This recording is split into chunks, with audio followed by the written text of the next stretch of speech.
As usual, I'll probably take a POI at 5:45 if there is one. So just shout it out because I will not be reading any of the chat.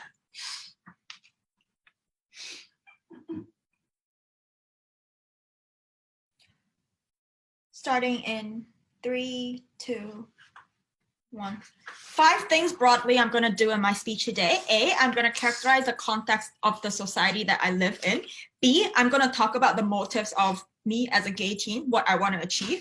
Thirdly, I'm going to talk about how outing this religious leader has an implication on my life and like society at large. Fourthly, I'm going to preempt backlash. And then lastly, I'm going to talk about the change and what we want to see at the end of the day. So jumping right in, we think that the society that I live in, as said in the info slide, is going to be conservative, but it's probably not going to be extreme. So we do think that OG has a fiat to that, to say that even if I out this religious leader, he won't be like burned or like horribly attacked by people in this village, whatnot. Secondly, we do think that people are conservative, but within like a conservative neighborhood, there are still varying levels of conservatism. So some people might believe that gay people like is going to be burnt in hell or whatnot, but some people are going to be like more indifferent or just basically agnostic. They don't really care. It's like, you do your thing, I do my thing. They don't really like have strong feeling towards homosexuality, whatnot. No, I'm not going to take that right now. But thirdly, we're going to say like, what is the reaction of this religious leader? We think that provided that the info slide gives us a fiat to say that the evidence is going to be strong, so that like I'll sit on Facebook or like I don't know, I could show it in the village council or whatnot, whatever. But he probably won't be able to deny that, provided that the evidence is strong, which means that he is forced to like explain his stance about like him being gay or explaining his personal attachment to this homosexual identity, and he's going to be like motivated or like sort of like forced to say things that are more gay friendly. We think that is very logical and in line with whatever is in the motion today. Secondly, I'm going to talk about the motives of me as a gay teen and what I want at the end of the day as a closeted gay person who is living in a conservative society. I'm probably going to want my society, my community to be more friendly towards gay people. So I'm probably okay with people being indifferent or like not wanting to harm me. But at the end of the day, I might want to like see a world where people are more friendly towards gay people and accepting like gay people over for dinner or like accepting me as a friend who is gay, whatnot. But secondly, we also say that if I'm brought up in a conservative society, I might have gone to church. So having a church or a religious community that is accepting towards gay people is also important, because a lot of these individuals like me or other like closeted gay teens that I know in this community have gone to church, and they place importance on religion in their identity construction. So I read the Bible, I go to church, I go to sermons, I believe in God. But at the same time, I want to find a space in this religious narrative that is acceptance of my homosexual identity. We think that this acceptance is very comforting to people who are gay and who are religious, and to be able to reconcile this sort of like moral conflict that conservative people are imposing on them. We think that's something I want to achieve. But thirdly, I also want to be able to come out of the closet one day. Might not be tomorrow, might not even be next year, but at like some point in my life, if I'm in a happy relationship, I want to come out to my friends and family. I don't want them to say bad things against me. How are we going to achieve this? Which is basically my third substantive. How does outing this religious leader have an implication on my life? Provided that this religious leader is like well respected, he has been to like a lot of sermons, which means that he probably has a lot of social capital, so a large amount of followers, meaning that these people probably have listened to his sermon in the past, which means that like his previous sermons probably did not say something that is anti-gay. He provided that he is a gay person, and like he has to reconcile that gap between being a gay person and a conservative religious leader in a conservative community who has to like talk about his sermons. He probably will not say something that is self-contradictory or like him himself does not believe in. So his followers are probably not going to be anti-gay. I'm more like inclined to buy in that these religious people who go to his sermons are going to be agnostic or indifferent towards this whole homosexuality aspect. But secondly, provided that like these religious people are probably agnostic or indifferent, I'm going to provide 4 structural reasons why we believe that why we believe that this is important implication. So it's not going to be a hardline sin in the eyes of this church or people who go to this church.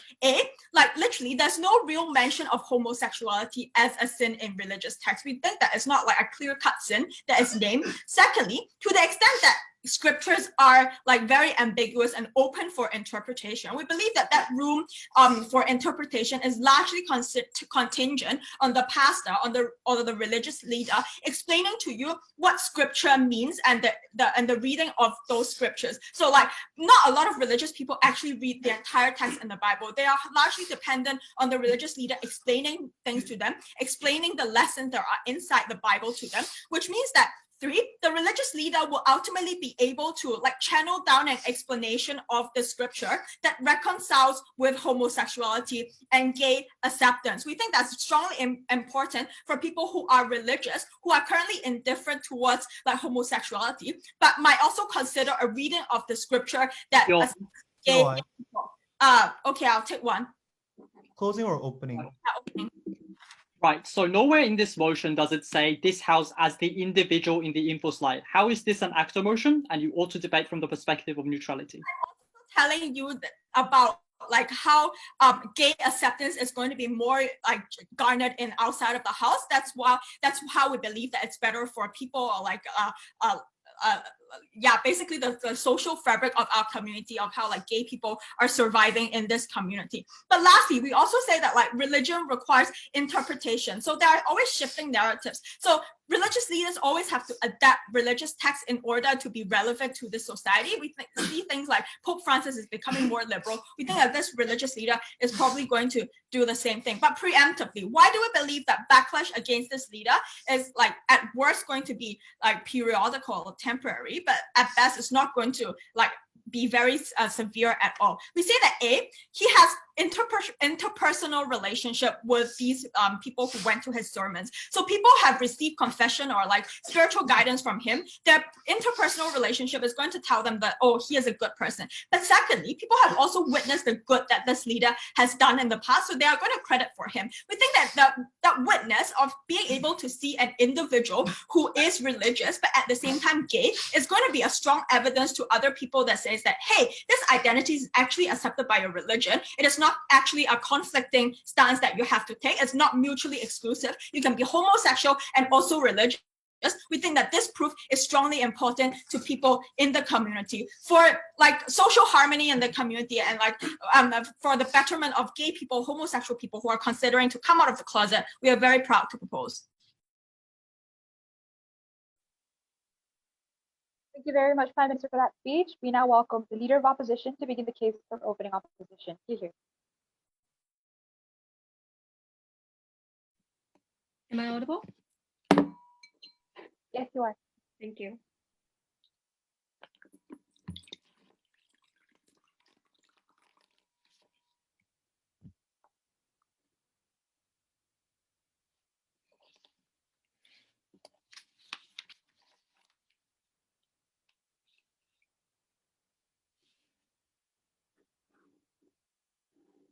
Four things in this speech. Firstly, why this leader is unlikely to be replaced and why you're likely to lead to the radicalization of this leader. But secondly, even if this individual was replaced, this leader is likely to be replaced by a more radical anti-gay leader. Thirdly, even if all of that wasn't true, why it creates more communal fractures, which eventually destroys the community at large. But fourthly, even if all of that was not true, why it's still individually haunting for this leader and for this teenager, will haunt them throughout their lives. But before that, just one piece of clarification, right? Notice that this is not an actor debate, as Tota said in his argument, as in when we say this house will ban hate speech, we obviously don't talk about why that's good for the government. We talk about why that's good for society in general. Therefore, this should be argued on the same grounds of why neutrally, like this is a good thing, right? But even if not, still all our arguments have harms and still apply. So firstly, let's talk about why this leader is unlikely to be replaced and why it's likely to be radicalist, right? So notice that indisputable evidence in the objective sense may be indisputable, but it's not necessarily indisputable in a subjective sense, right? As in, obviously these people have had like decades of years of relationships with this leader, they absolutely trust him. They see him as the compass of moral authority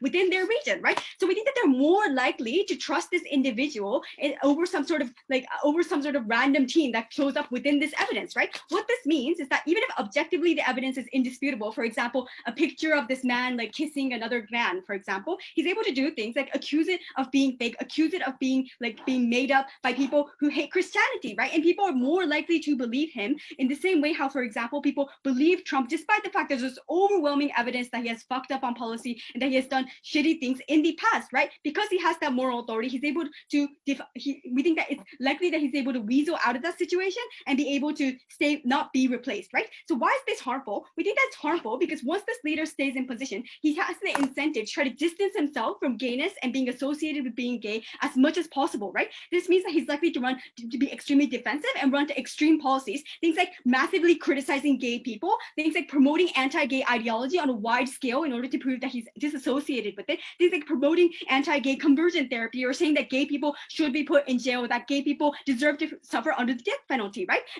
He will try to distance themselves from this, and this is firstly bad for gay people in general in the community, but secondly, especially bad for you because if you're a gay closeted teen and you accidentally get caught, for example, watching some like gay sites on YouTube, or you get caught kissing another boy, you're also going to be targeted to this exaggerated like large scale of bullying and discrimination as well, and we thought that was a massive harm. But secondly, let's say that this leader is replaced, right? So why do we think it's likely that he's going to be replaced by somebody much worse? Notice that the info site only says to this individual is one of the respected leaders within the community, not the only respected leader, right? Which means that all the other respected leaders also have an incentive to compete with this individual, right? And they're likely to kick this person out for 3 reasons. Firstly, obviously because they feel betrayed, that this person who was gay, who was actually betraying God, has been pretending to be straight and has been preaching about God despite the fact that he doesn't believe in his ideology. But secondly, because these people want those positions of power, right? They want the attention of being the one who was like calling out this sinner of God. They want, for example, if this person was in like a high church position, they also want to enter that position and to get things like respect and admiration and attention as well, right? But thirdly, because obviously this person has kind of broken their roles of a religional functionality, as in if they allow this religion's leader to stay in place, they're going to delegitimize Christianity and delegitimize the narrative that like God is always right and it's always bad to be gay, right? So it's likely that this person is kicked down. We think that in this case, they're likely to be replaced by an extremist for the reason that obviously, firstly, that the people in power have an incentive to put in somebody who is an extremist, but secondly, because even if it was a moderate person put in there, they have an incentive to be extremist because obviously they want to maintain faith in the religious structure, and they're likely to do that by disassociating themselves with gayness, by proving that they're not gay, that they actually do believe in God, that they don't succumb to things like homosexuality, right? So they're likely to do things like criticize gay people. They're likely to do things like gay conversion therapy, which is severely harmful because obviously if you're outed accidentally, you suffer from things like severe bullying or being disowned by your parents because your parents were also radicalized by this sermon as well, right? What do we get on our side of the house conversely? We think that on our side of the house, the religious leader stays in power. Obviously, there's nothing there to like throw him out, and he has an incentive to be as nice as possible to the gay people within this community, right? This is because firstly, obviously he sympathizes and does accept gay people to some extent at the point where he is gay himself and he himself is leading that life. But secondly, obviously if he increases punishment or if he increases anti-gay ideology, he risks the chance of being punished or discriminated himself if he is ever caught, if he is ever forced to be out of the closet, right? What this means is that this individual, for example, has an incentive to be moderate regarding religious things about like homosexuality, saying that yes, it may be a sin to be gay, but you should still love your neighbor, so you should still be kind to them, you should still accept them, right? Or saying that even if this person is gay, you do not have the right to treat them badly or discriminate them or make their lives hell, right? We think that comparatively for gay people as in general, and particularly as a closeted gay teen, it is still comparatively better when you have that level of safety, right? But before that, I'll take a POI from CG. Yeah, so presumably if, as you say, this individual who is gay has interests in maintaining good things for gay people, why magically after him being outed would he just deny his identity, fracture himself, and cause lots of mental harm by saying that he's not and by pushing for anti-gay narratives that harm himself as well? Firstly, because he doesn't want to be figured out that he's gay. Obviously, he wants to remain in power as well. But secondly, he's likely to lose power, which means that he can't do anything, right?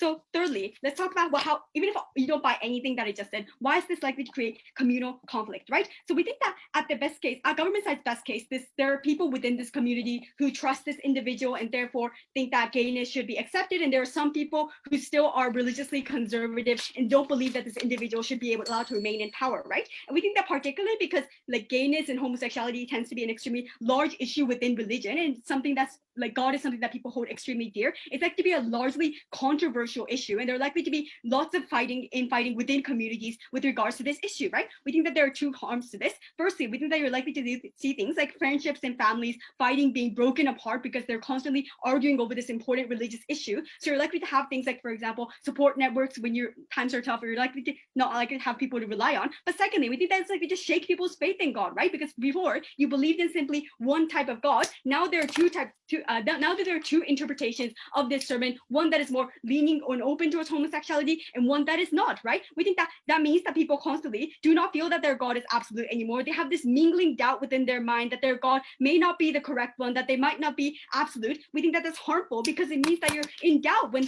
hard things happen in your life. You're not sure anymore if God is actually going to rely on you, if you can rely on God, right? No, including considering that this is not an active debate, we think that this massive harm, that this shake of faith that happens to this community is a massive harm to the community as a whole. But even if not, we still think that there's massive harm to these gay teens as an individual, and for those reasons, we are happy to oppose.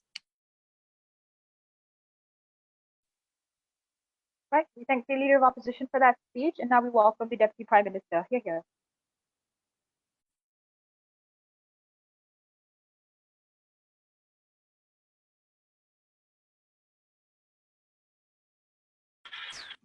Hello, am I audible? Yes, you are. Okay, just give me a second. Timer and all right.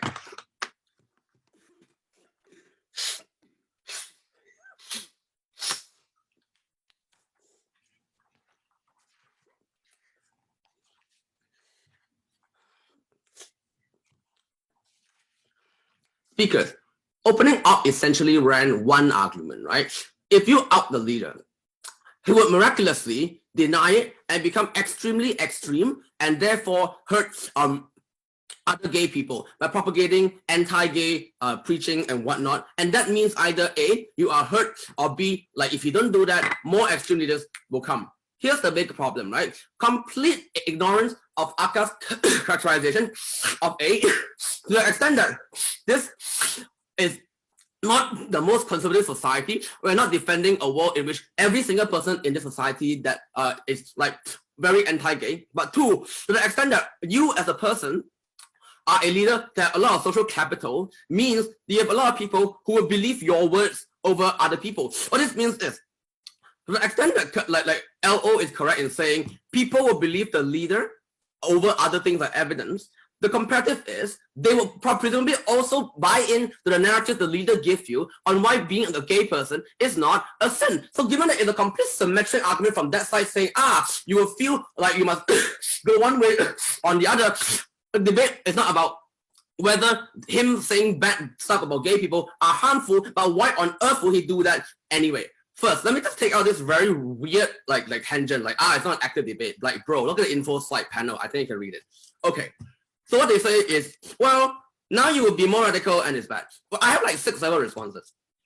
The first is you have this cognitive dissonance between you as a person who's gay versus what you preach. Like you literally cannot say things like gay should burn in hell and at the same time be psychologically able to withstand those kind of pressure, right? Which is exactly why Aka's argumentation still stands. Because she said, because you are gay in the past, you may not have been outed, but you probably wouldn't have been like anti-gay to begin with. And that means to the extent there's a spectrum of narrative as what gayness as a concept means in religion, you're probably not going to be as an extreme conservative far right. You're probably much nearer the middle. And that is when our argument as to how religion is largely agnostic. But B, even if we say the country as a whole is like more conservative, the people who buy into your narrative will be more liberal, by virtue of you not being an extreme conservative asshole who shit on gay people in the past. What that means is the audience who trust you anyway and who, according to LO, you depend on to get your power base will probably be like more moderate than conservative, right? But secondly, we say that, look, there are other things that you have to reconcile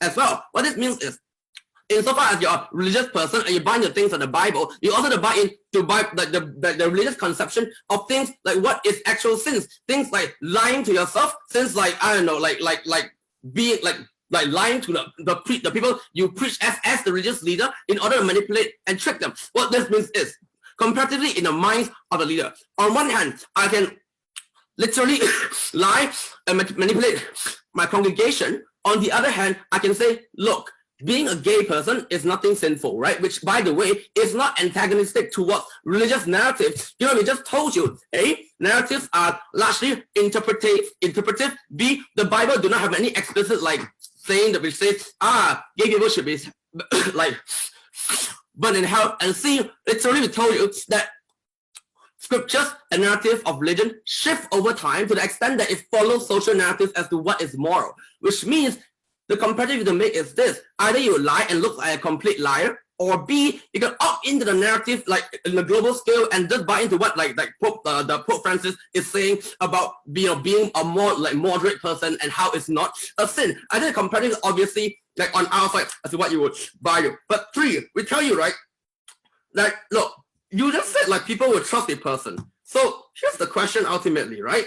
They will also trust you if you say, yes, I am straight. So the question here ultimately is, why is it that pushing a narrative where you saying that you are not gay is A, more beneficial to you as a power, insofar as you want a power base, compared to how you can buy into those evidence and buy into the agnostic nature of religion on the issue of homosexuality anyway. But lastly, I do not know why the power base is contingent upon you being straight. That is to say, the analysis from LO is contingent upon this like unmechanized mech that I'm going to give it to you, so you should credit me for it, right?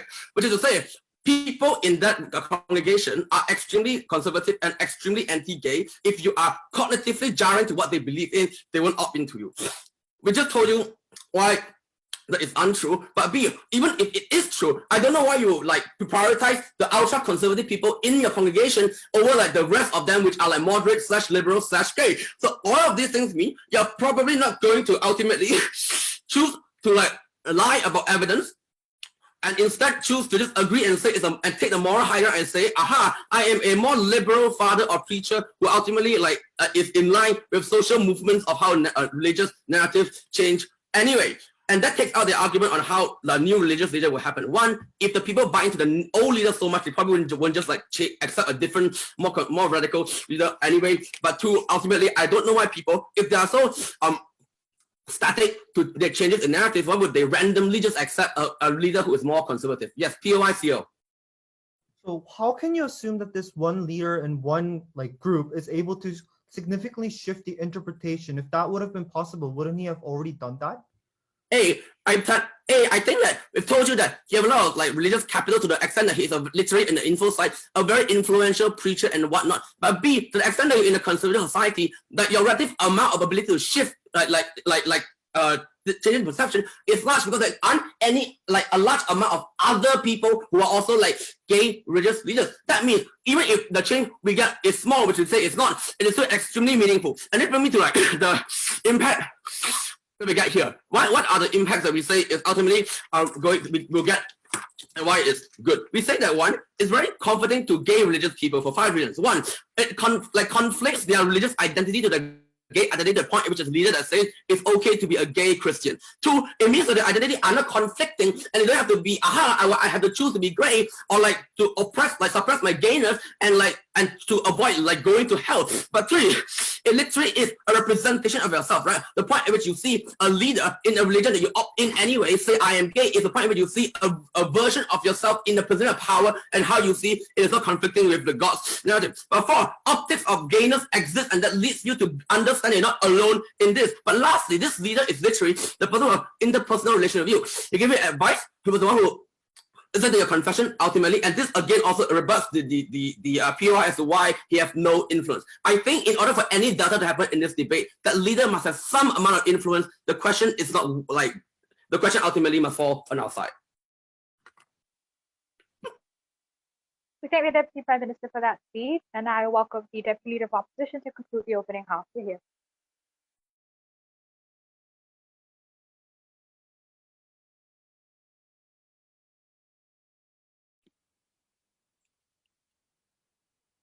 Hello, am I audible?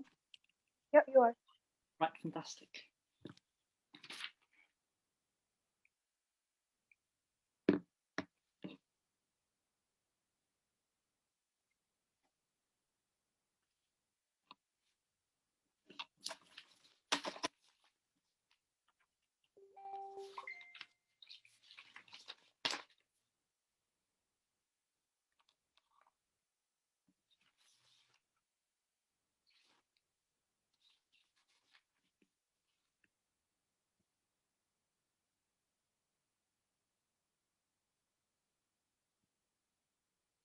The only response to a case that comes from Oi's disingenuous speech is that this context was not extreme in the first instance, therefore all of the harms that we talk about just don't materialize. This is wrong for two reasons. The first is even if this religion is not extreme, this religious leader presumably have preached over and over again that gayness should not be tolerated. It might not have been in the most extreme way, that is excluding them from the community, forcing people to go to gay conversion therapy, but it is true that these people have advocated for active exclusion, active delegitimization of gayness in the past. That is why people is still likely to believe that this person has been betraying the community for such a long time in the past. Therefore, a first harm materializes despite this claim. But the second reason is that just pay attention to Kanan's case, right? Because the nuance that we have from opening opposition is not that this context was extreme in the first instance. It was that this gives more incentive for the current leader that is in the position of power and the new leader that is likely to fill in the vacancy of power to turn more extreme in order to re-justify, reconfirm, and re-legitimize the interpretation of the religion and the integrity of the religion that is the basis of power, that is the basis of respect for all of these leaders. Therefore, that response just did not deal with any of the points coming from Kanan. The first thing I'm going to do is to challenge whether or not the leader would be kicked out or whether or not the leader would have the ability to change the doctrine and the interpretation of that doctrine. The first thing the opening government asserts is that because this is indisputable evidence, people have to believe that this leader is gay. We told you at Kanan that that objective and scientific evidence of someone being gay is not an objective value for all of the people. That is because people subscribe to different belief systems, and that is particularly strong when this leader is influential within this community. Oftentimes in conservative communities, religious organizations dominate power for the reason that people rely on them in order to get both material and emotional salvation in return. That is the reason why people believe that the earth is flat, despite scientific and indisputable evidence that it is not. That is because leaders obviously have have overwhelming power within this community. And we told you that other leaders are also likely to contribute to leaders' negation of this allegation for the reason that they also want to protect the legitimacy and integrity of that religion. What is the implication of this? The implication is twofold. The first is that this religious leader have an incentive to run to the extreme despite him being gay.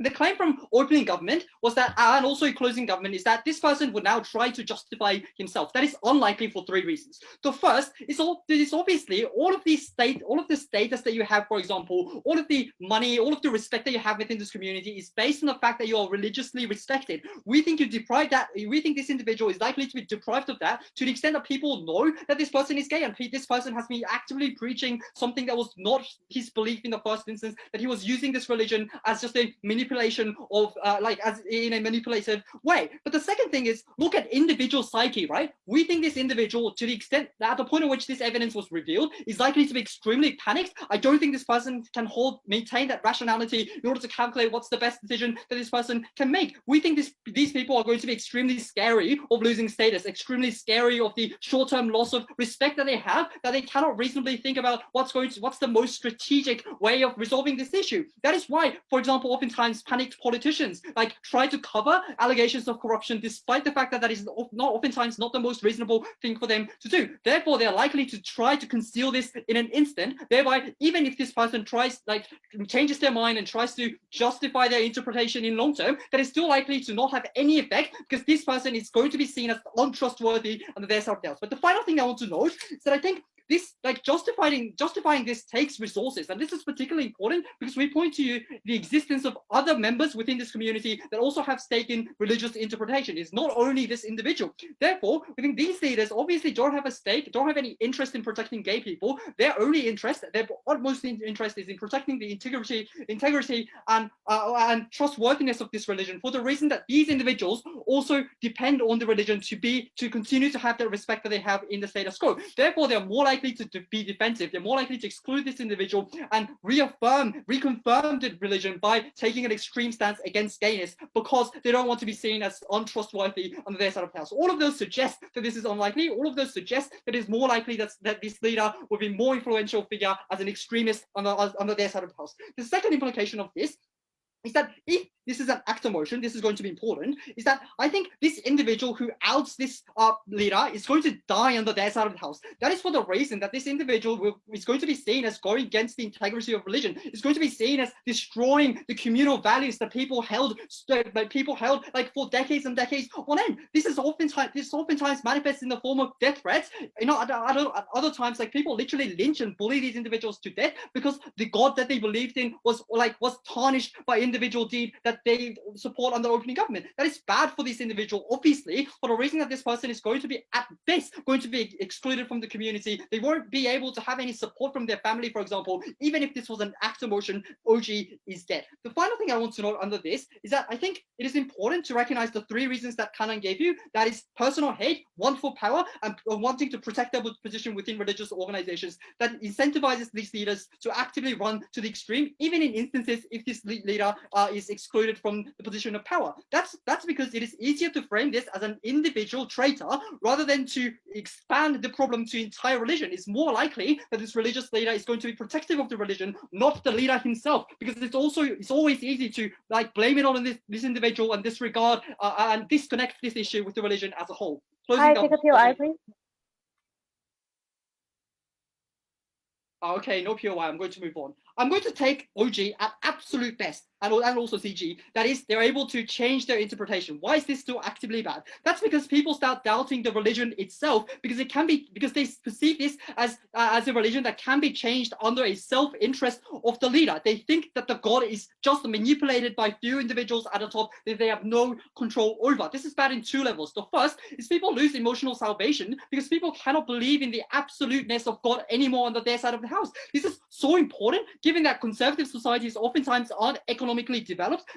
Many people oftentimes rely on emotional salvation, emotional returns. In instances, they cannot get material wealth. They don't have access to that on the other side of the house. That's why it's important to ensure that these people had access to God and are able to confirm the meaning of their life through believing in God. But the second thing is, I think people are materially worse off under their side of the house as well. That's because communities often functions through mutual support in this context. That looks like charity organizations run by religious organizations that collects money from the relatively wealthy within these communities and redistributes that wealth to the poor. To the extent you deprive these communities of that, to the extent you create fractures within this community, that is going to be dysfunctional, and therefore many people who are the most vulnerable would suffer on a material basis as well. For all of these reasons, we think we have comprehensively taken this debate.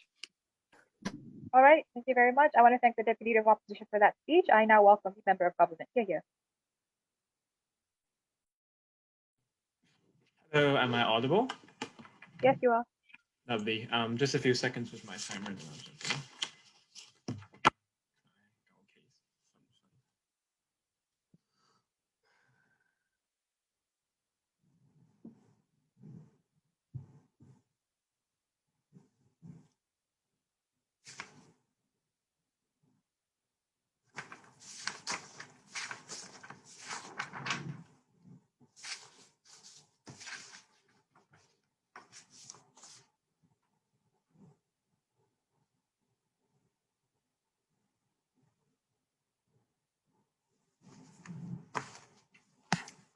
Am I still audible? Just making sure before I jump in. Yep. Cool.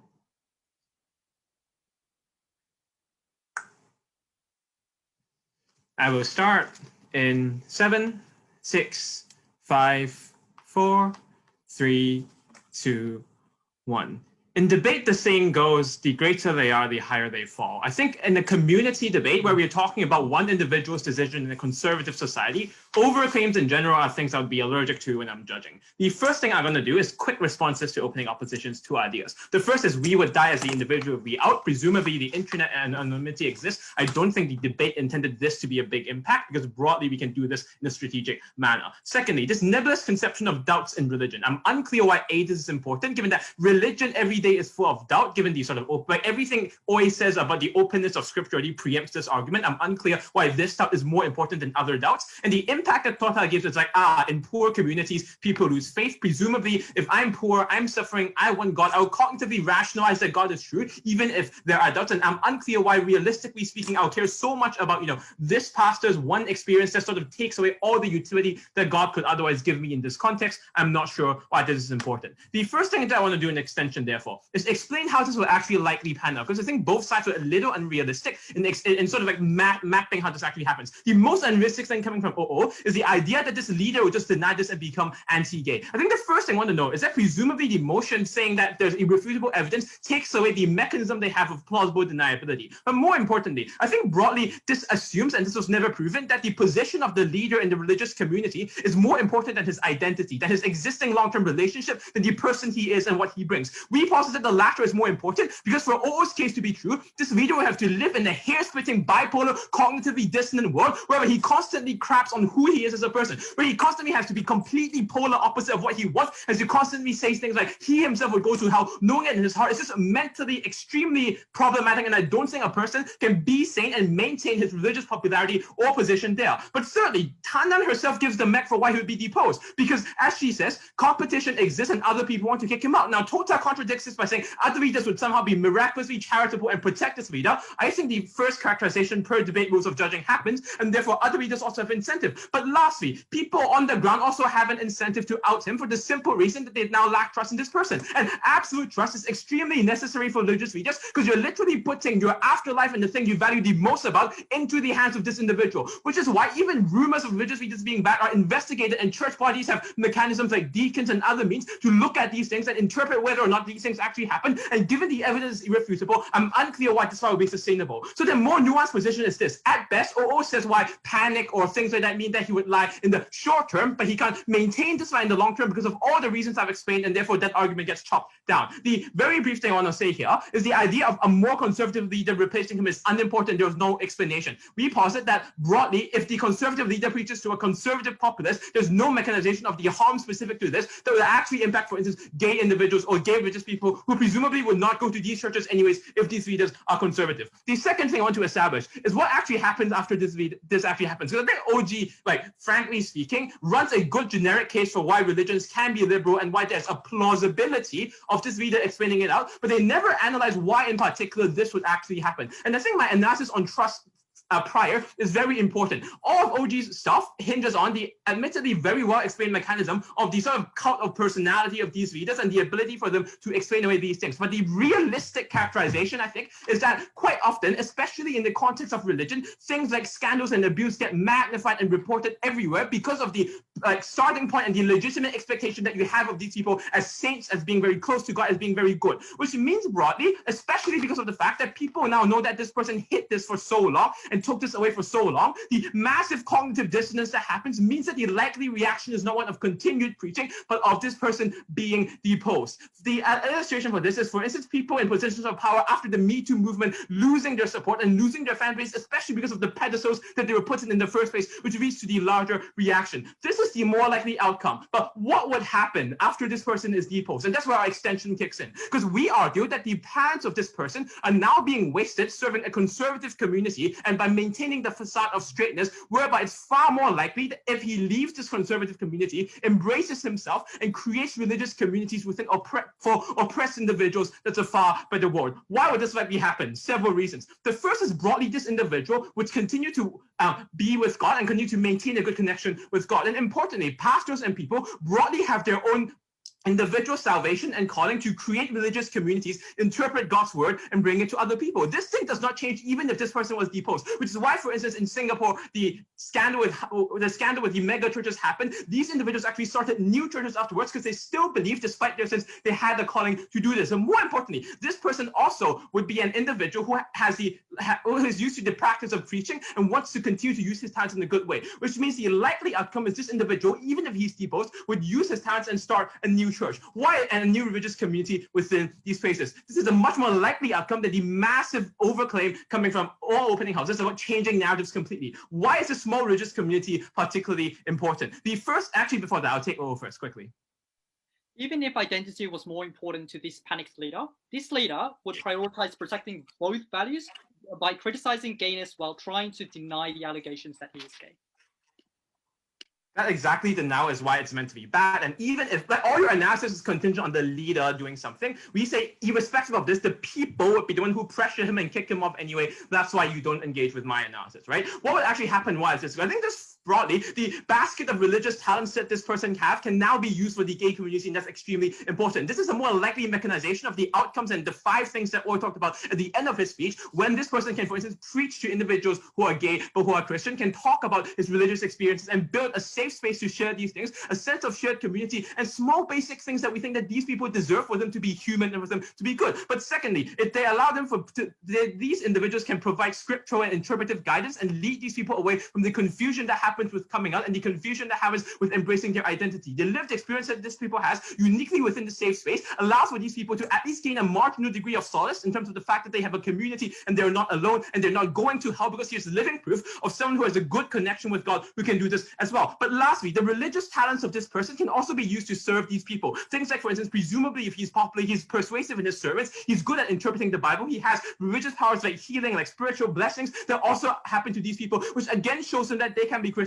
and they can also be gay. But the last thing here, and this is also important, is that the internet and media viralization means that this message will likely spread across when you see a popular pastor doing things, right? This is a more realistic mechanism, which means that it's not true that you change societal narratives, but at least people around the world who are Christian and are gay can spread this impact by seeing that there is a community out there as well, and by seeing that there's a gay church out there as well. We uniquely claim a plausible impact that's small but important. I'm very proud to stand in closing government.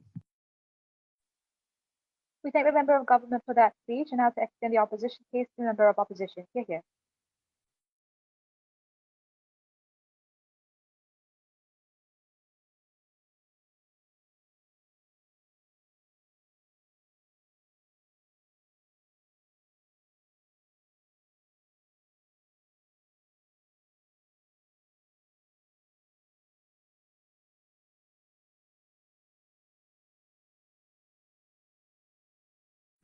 Hi. Oh, Hi, can you say something again? hi, can you hear me? Yep. Yeah. Before I begin, I just wanted to do things that other people do. I'd like to thank my partner Songyeon for allowing me to come here and debate. Just wanted to be a good debate partner.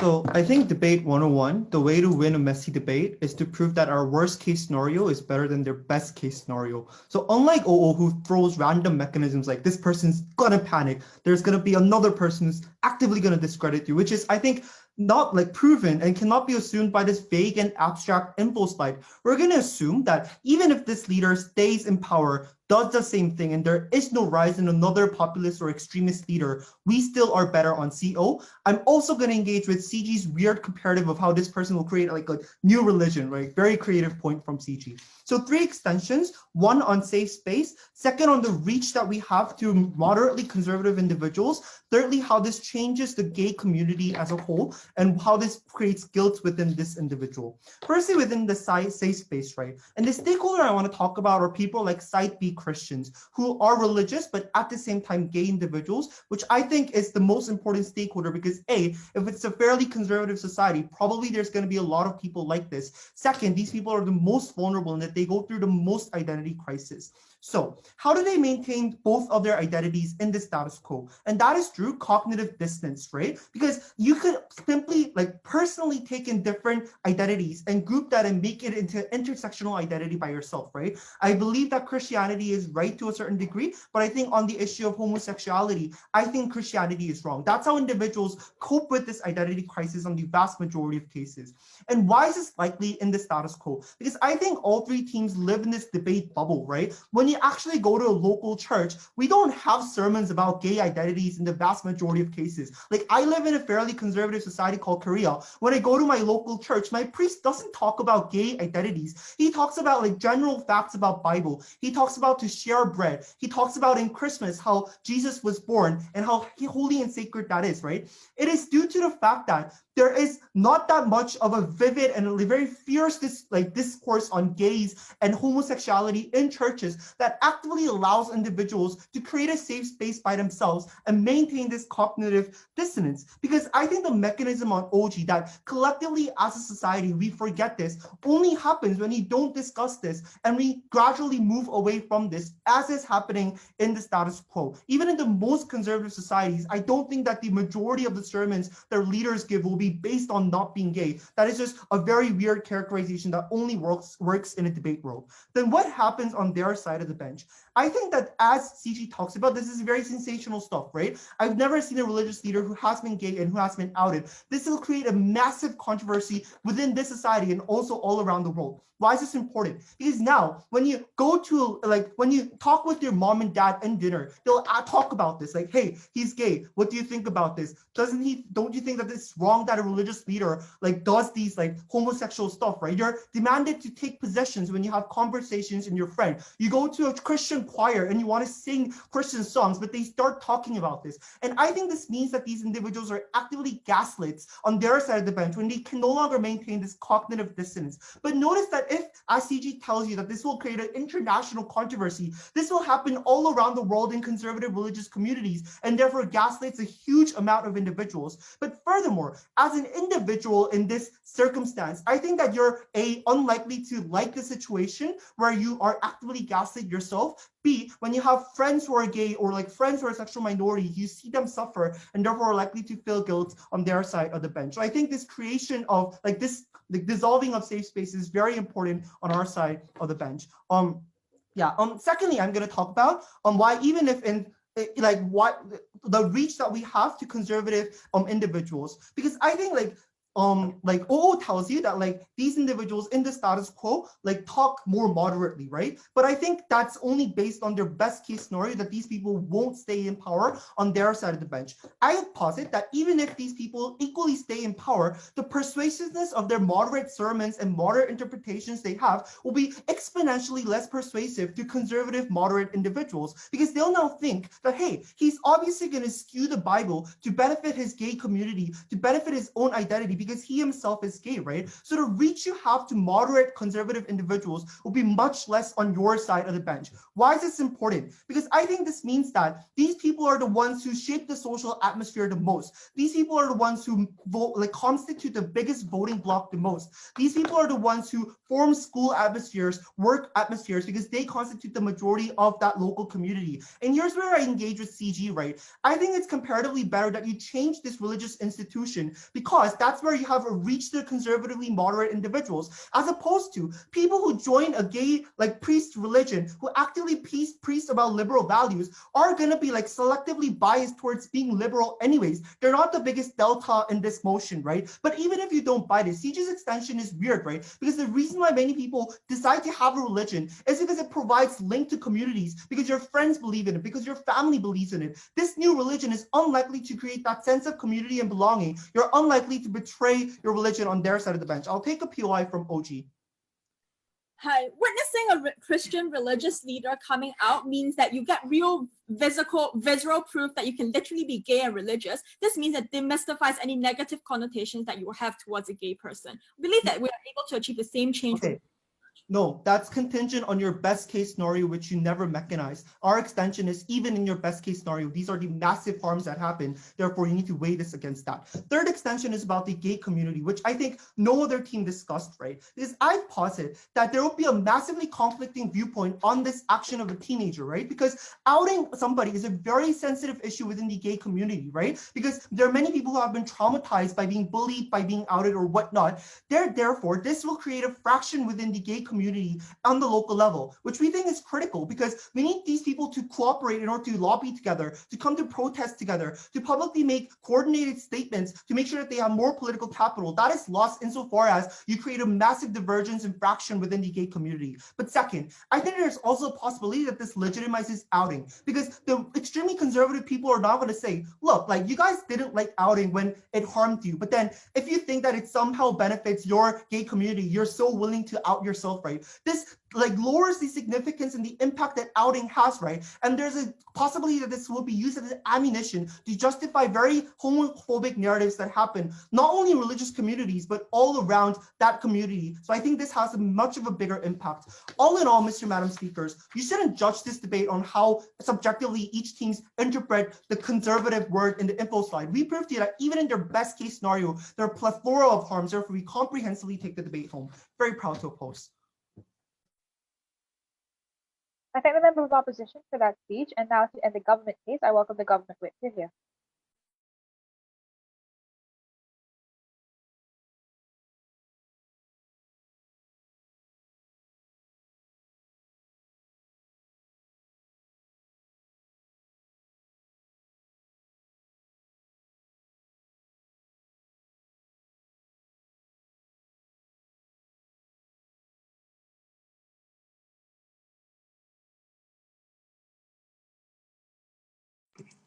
Hello, am I audible?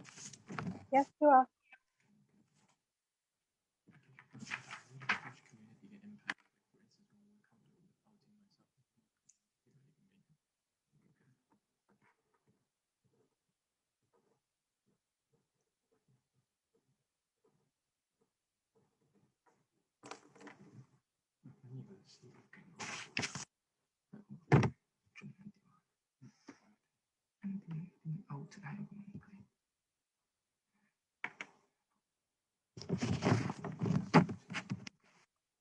Sorry, I'm just sorting the papers.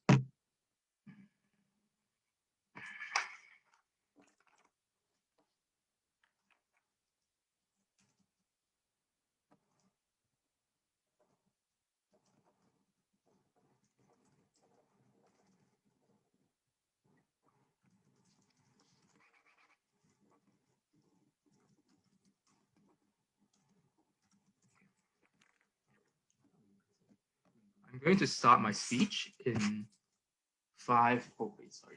Where's the thing? The hair thing. Wait. Okay, just give me this. Okay. I'm going to start my speech in 5, 4, 3, 2, 1. I'll deal first with CO, then opening opposition, and finally a bit of comparison on why we take over opening government by a marginal bit.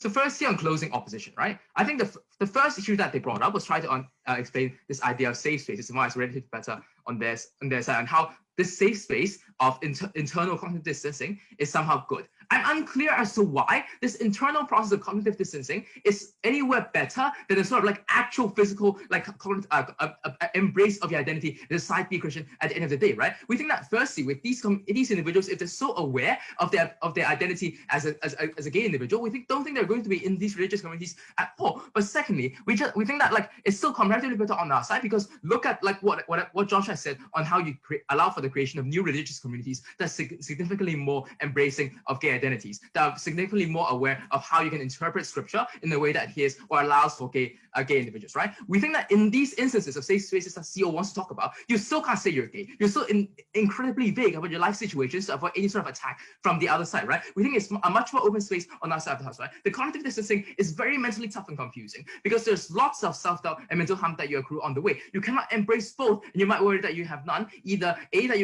you're not really gay, or B, that you cannot really get into heaven. We think that's significantly better on our side of the house, especially with the mechanism that Joshua talked about on how the notoriety that this pastor has and the internet viralization of this particular pastor would mean that this impact is felt in religious communities all around this country, all around these neighborhoods, right? But the second thing is on how like they'll be gaslit by their families and friends. I just don't think that's comparatively worse off on their side, because if anything, this will mean that these individuals have more exposure to the idea that there is indeed a gay religious community that adheres or allows for their very identity. We think that it's far better that it's far also significantly more likely that these individuals are aware that they themselves are not the wrong individuals because of whatever is preached through these religious new religious communities, right? Also, individuals may not need to hide anymore because gaslighting is one of the harm. We also point you to the fact of that gaslighting is only a one-off harm. We point you to the fact that hiding and connecting to this is a far more continuous harm, far longer and far more great. But lastly, the third thing that they talked about was on how you reach the conservatives in religion and like how somehow these individuals are important. I'm unsure as to why these groups have any weighting in this debate at all, right? Given that given Joshua's framing of how any sort of like wide-ranging social changes are quite unlikely in the conservative field, especially where they themselves describe these individuals as largely immutable and unwilling to concede on any of the ideas, and also the fact that individuals always talk about gayness in church is normally due to social relevance. I just don't think any of for example, like marriage laws being passed, I just don't think any of that is going to lead to like massive level changes. But lastly, on like how and lastly, on how this would change the very nature of outing in the gay community. I just don't understand why this is a tipping point at all. There needs to be more analysis on that side of the house, but also we think that this doesn't really legitimize outing because of two key reasons. Firstly, we think that most of the time, gay individuals are aware of the immense harm of outing, right? We think that the only reason why they might consider this as legitimizable or okay in this instance is because of its ability as a last resort and because of the hypocrisy of this particular pastor not being able to live up or like explain why or becoming more embracing towards these gay individuals. Right? Also, if it's anonymous, I just don't see why the individual will have any harm at all. This might not be even attributed to the gay community. I would take it as 6. Secondly, dealing with close opening opposition, right? I think like first of all, they talk about how this let's just all of these responses will be dealing with like what their particular frame that these individuals will somehow still say in the community or that there will be radicalization, right? But at the very baseline, we point to the fact that we already outweigh the entire case because at best, what they have is a radicalization of one single community, whereas on our side, we're able to prove to you why we get a significantly more inspirational church leader who is far more reaching because internet, like closeted teens who are the most vulnerable actor in this debate, I think we can plausibly assume that there will be some degree of internet connection that they will have access to, right? These closeted teens are likely in the far-ranging environment that whatever the religious leader is talking about is largely contradictory. It's something that they simply cannot relate to. They are far more likely to go online to seek other sources of understanding because whatever is being preached in their communities simply do not make sense. We think that's far better on our side of the house when it means that literally all gay closeted teens in these conservative communities will be benefiting from that. But secondly, on how they say these religious leaders, if they say in there, they'll become they'll accuse them of lying. They're trying to distance themselves from gay people, right? Firstly, as Joshua has very clearly mentioned, the internal contradiction that they try to downplay is extremely huge. You have to be literally bipolar to ignore all kinds of mental costs that you have in justifying yourself every day, right? We think that more likely that through the training, through religious school or whatnot, it's that it's one where you're likely to generate your sermons of preaching for an extremely introspective process that necessarily leads to a reconciliation between the different kinds of ideas that you have, between the potentially contradictory idea that you are gay, but at the same time you're also a religious person. But I think thirdly that this will simply be against the self-interest of these religious leaders to go extremely hardline anti-gay. I just don't think it makes sense, given that they know that they will all there's a possibility of their being discovered, given the very base fact that they have been in a long-term relationship for a long number of years, given that they do prioritize their gay identity to a certain extent. I just don't think it's realistic for them to just lambast gays there. But also, their analysis is limited to the incentives of the leader. Joshua gives additional analysis as to why, even if the leader does not want to leave, the community will make you leave. So we think that's on certainty we win over that side of the house, right? So the nuance that they have is at best maybe on OO. He would deny in the short term that we will leave in the long term. And we've already proven to you why it's far more beneficial on our side of the house. But before that, opening up. Assuming your best case scenario, A, the harms of community fracture would still continue to exist, but B, the opposition world where gay people aren't actively harmed is at least better than the extreme community that you create, which constitutes of people who choose not to opt into the new community that you suggest. Right. So firstly, on controversy and infighting, I think that's largely negligible because of the reasons that Joshua mentioned. You have doubts towards God on a daily basis, and these are reconciled by the pastors that you have. We also don't think there's any mechanization as to how families and friends are broken or any support systems are dealt with, right? I just don't think that realistic. Community fracture, I'm unclear as to why this is specifically an issue, given that like for fractures to be realistic or like meaningful, you need to have like an actual, like sufficient number of people who are actually gay in that community, who actually adhere to the views of the like extremely liberal views. I just don't see why that can happen, given that it's likely to be a small minority. But assuming that the fracturing the church to be the safe space that shields people away, like the new gay religious community that we talk about on our side, we think that's still far more utility on our side than whatever they have. Right? The reason why we weigh over opening government is the very fact that we think that we're able to provide much more realistic outcomes, right? And we think that like we're able to provide to you like a much more benefit, given that like we mechanize the very process of how individuals ultimately reach reach the process. Developing sermons. We also think that this actor may out himself in the church and find a new community, right? We think that ultimately we look to things in a significantly more long term, and that's why we're able to take this debate. Thank you all debaters, and congratulations again. That concludes the Open Grand Finals of this year's Northeast Asian Debating Championship. I think BAT, if you can move the judges now to the breakout room. Teams, you may still here do your virtual interactions